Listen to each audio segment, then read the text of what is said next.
Olá, meu nome é Jorge Guerra Pires, sou doutor em engenharia de informação focado em bioinformática. Este podcast é focado na mente ateísta. Os tópicos serão bem variados, mas em geral o objetivo é ajudar a entender como vai ser um Brasil mais ateísta, como vai ser um Brasil mais secular. O que muito possivelmente será resolvido, quais são os conflitos atualmente que são criados por questões religiosas, dogmáticas. Então o objetivo é servir como um ponto de reflexão para ateístas ou pessoas que sejam interessadas na mente ateísta. Então, nosso objetivo é, em cada episódio, tratar de forma diferente ou de forma bem variada a mente ateísta. Inicialmente, eu vou produzir os episódios eu mesmo, mas nós vamos ter possivelmente convidados, qualquer pessoa que conheça um ateísta que tenha uma certa influência e queira sugerir para o podcast para ser entrevistado, para a gente bater um papo, ou até mesmo se você tiver qualquer influência no ateísmo brasileiro, que tem algum tipo de importância no mundo do ateísmo brasileiro, você está convidado a participar. Eu sou autor de vários livros e os meus últimos livros têm sido focados em ateísmo. Eu sugiro você, eu peço gentilmente que conheça os meus livros na Amazon, no Google Books e também conheça meu canal do YouTube, onde esse podcast vai estar disponível com episódios extras e também será disponível, todos os episódios do podcast disponível no YouTube com a adição de mais episódios. Então se inscreve no meu canal do YouTube e deixa seu like e suas estrelas, dependendo de qual plataforma você estiver usando. Então, bom aprendizado. Olá! Hoje a gente vai mergulhar num tema que é sempre fascinante e também um pouco delicado: a relação entre ciência e religião. Um campo minado às vezes. Exatamente. E para guiar nossa conversa, a gente tem uma fonte muito específica, é a transcrição de uma conversa com o José Goldenberg, que foi um dos físicos mais importantes do Brasil.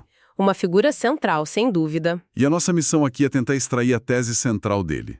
Um cientista que viveu quase um século e viu o mundo mudar, e que tem uma ideia bem clara de como a ciência, foi mudando o lugar de Deus no nosso universo.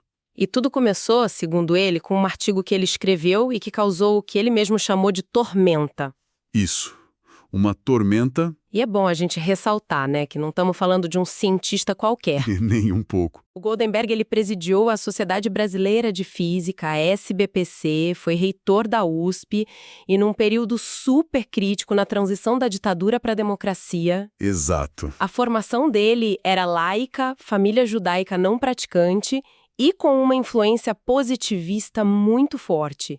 Então a abordagem dele é extremamente racionalista e isso já dá o tom de tudo. Perfeito. O palco está montado.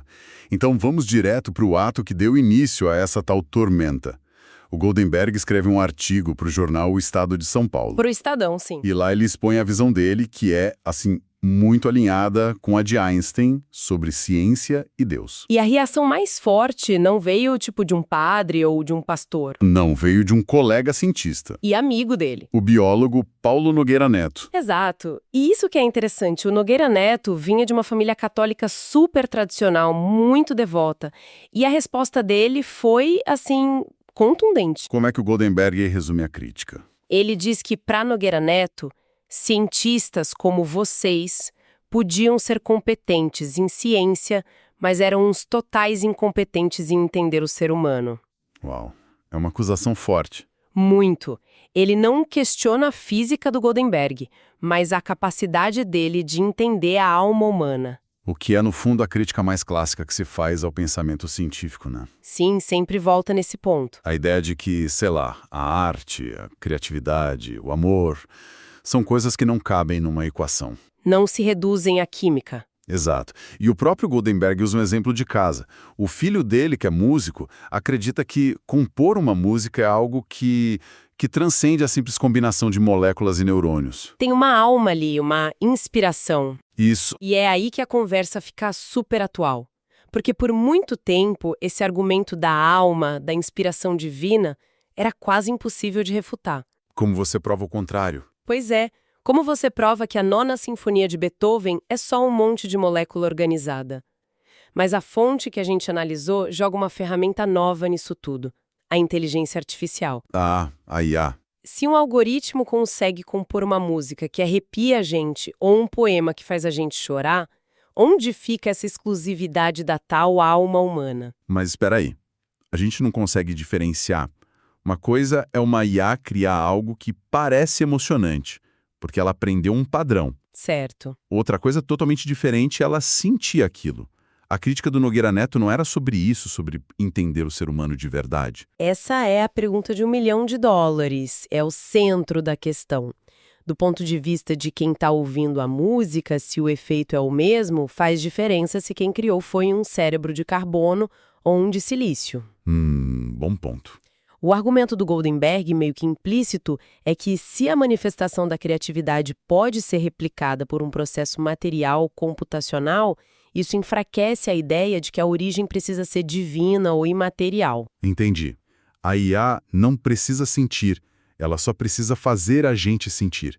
E isso já é o suficiente para abalar a ideia de que existe uma separação clara entre o mundo material da ciência e o espiritual da alma. Exatamente. Questiona a necessidade da alma como ingrediente. E isso nos leva direto para a tese principal do Goldenberg, que ele diz que pegou de gente como o Einstein e o filósofo Spinoza. A ideia de empurrar Deus para longe. É uma imagem muito forte essa. É poderosa, e não é no sentido de um ataque de um ateísmo militante. É mais um processo de substituição. Onde antes tinha uma explicação divina, a ciência vem e coloca uma explicação natural, mecânica, no lugar. E os exemplos que ele dá são ótimos. São muito claras. Pensa na coisa mais simples, uma maçã caindo. Ok. Antes de Newton, era, sei lá, o jeito que o mundo funcionava. Talvez a vontade de Deus.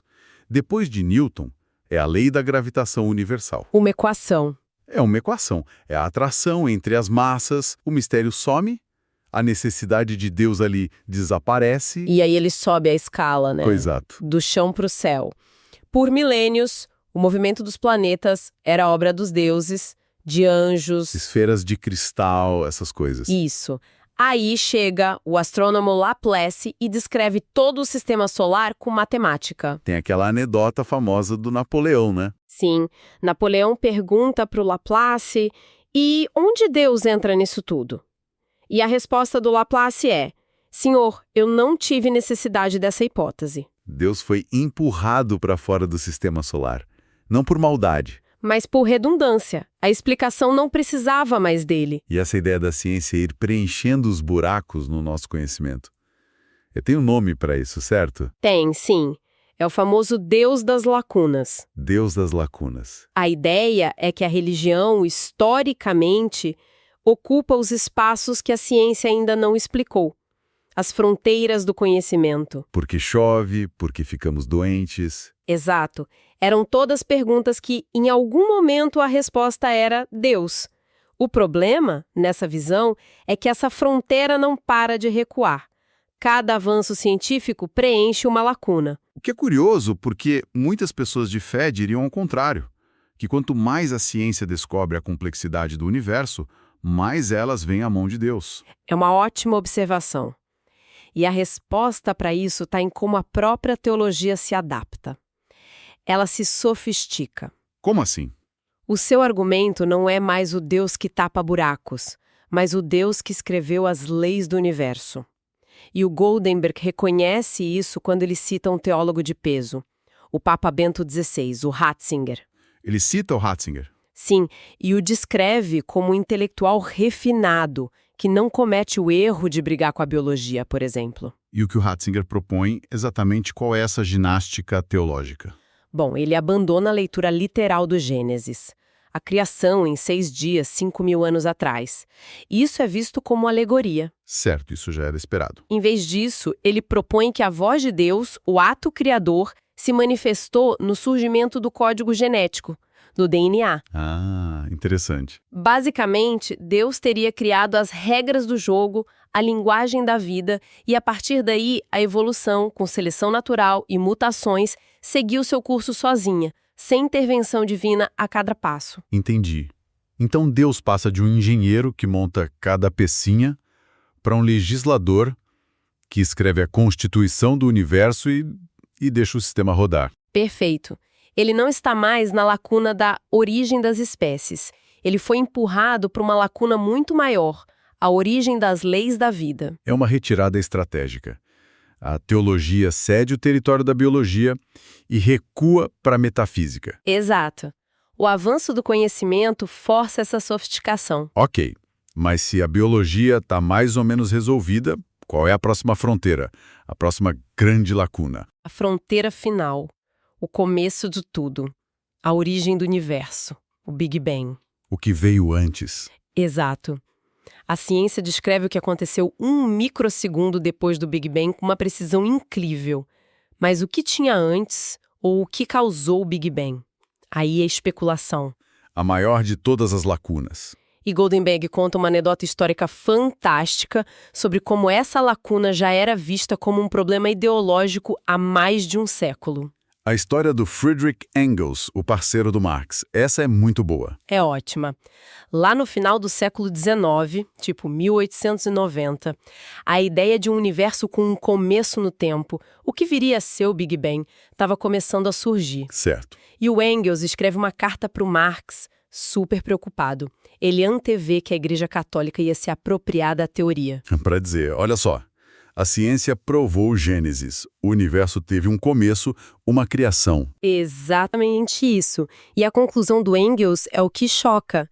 Ele diz que, por causa dessa implicação teológica perigosa, a teoria de um universo com começo Provavelmente estava errada. tinha que estar errada. É inacreditável. Ele estava disposto a torcer contra uma teoria científica para não dar munição para o adversário ideológico. É o oposto do método científico. Totalmente. A reação de qualquer cientista, como Goldenberg aponta, seria que me importa a sua preocupação. O que importa é a evidência. O universo está se expandindo ou não? Os dados confirmam. Isso, as consequências filosóficas são problema dos filósofos. A ciência descreve a realidade. E essa atitude nos leva a um conceito-chave da conversa. Qual seria? A aposta da ignorância. Aposta da ignorância. Gostei do termo. Não é dizer que Deus não existe, mas se recusar a preencher o eu não sei da ciência com portanto foi Deus. É isso? Exatamente. É um agnosticismo metodológico. A atitude científica é dizer, não sabemos o que causou o Big Bang. Vamos investigar. E a aposta da ignorância é? É dizer, não sabemos, logo foi Deus. É um salto de fé que abandona o método científico bem na hora em que ele seria mais necessário. E o mais curioso é que isso não acontece só com gente leiga.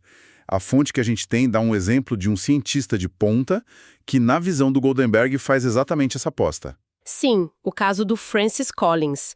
E é um exemplo forte porque ninguém pode dizer que o Collins é anti-ciência. De jeito nenhum. Ele foi diretor do projeto Genoma Humano. Um gigante. Mas ele também é um cristão evangélico muito devoto. E quando ele sai da área dele, a genética, e vai para a cosmologia, ele usa um argumento famoso, o do ajuste fino do universo. Que é a ideia de que as constantes da física, tipo a força da gravidade, a massa do elétron, parecem calibradas com uma precisão absurda para permitir que exista vida. Exato. Se fossem um tiquinho diferentes, nada existiria como a gente conhece. Certo. Para muitos físicos, essa é uma questão fascinante, que pode indicar múltiplos universos ou leis mais profundas. Para o Francis Collins, a resposta é simples. Essa precisão é a prova de um criador que ajustou os botões do universo para a gente. Ou seja, a aposta da ignorância de novo. Em sua forma mais pura, segundo Goldenberg, Collins pega uma lacuna no conhecimento da cosmologia e preenche com a fé dele. É um palpite religioso, fora da área de especialidade dele, mas com a autoridade de um grande cientista. É o mesmo padrão do argumento do olho humano, que também é mencionado na conversa. A ideia de que algo tão perfeito e complexo não poderia ter surgido por acaso. Exatamente o mesmo padrão. E é um argumento que, quando a gente olha de perto, desmorona. Por quê? Porque o olho humano está longe, muito longe de ser perfeito. É uma gambiarra evolutiva.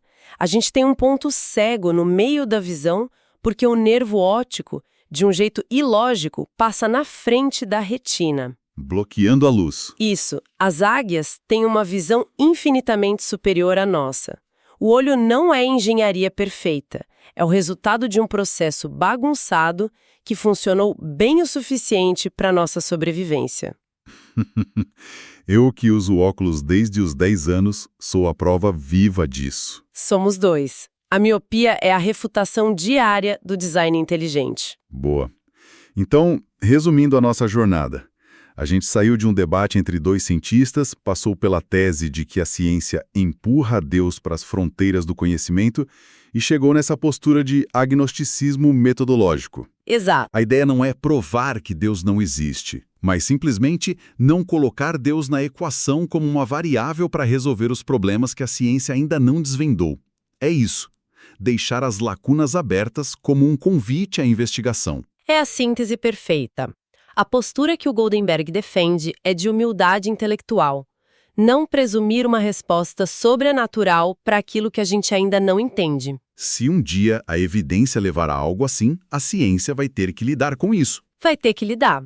Mas até hoje, o método de buscar explicações naturais para fenômenos naturais tem funcionado espetacularmente bem. O que nos deixa com uma última reflexão, talvez a mais importante para quem está nos ouvindo. E ela vem justamente desse tema da aposta da ignorância. Certo. Se cientistas brilhantes como o Francis Collins, ao saírem de suas áreas de especialidade, podem usar as lacunas de outra disciplina para justificar uma crença pessoal, Sim. como uma pessoa que não é especialista em quase nada disso pode navegar por esses debates de forma crítica? Essa é a provocação final.